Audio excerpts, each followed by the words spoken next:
Hi friends, మనమైతే ఇప్పుడు గోదావరి ప్రాంతానికి వచ్చాం ఫ్రెండ్స్. చూడండి ఎలా ఉందో గోదావరి. అస్సలు అదృష్టం అండి బాబు, మన ప్రాంతంలో గోదావరి ఉంటాం. కొన్నైనా సరే నీళ్లు నెత్తిన చల్లుకుంటే చాలా అదృష్టం. చూడండి గోదావరి ప్రాంతం ఎలా ఉందో. ఇది ఎక్కడి నుండో ట్రావెల్ అవుతూ ఉంటుంది, ఎక్కడికో వెళ్ళిపోతూ ఉంటుంది. కానీ మనం చూడాలంటే చూడముచ్చటగా అయితే కనబడతా ఉంటుంది. ఇప్పుడు చూడండి ఫ్రెండ్స్ ఎలా ఉందో గోదావరి. దీని నీళ్ళు తాగినా అదృష్టమే, అలా నెత్తిన చల్లుకున్న అదృష్టమే.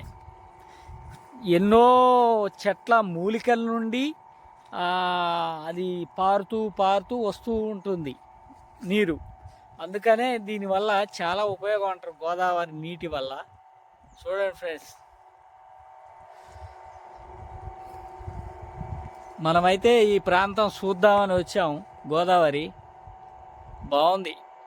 ఇక్కడ వాతావరణం చాలా చల్లగా ఉంది, చెట్లు, చక్కటి వాతావరణం బాగుంది ఫ్రెండ్స్.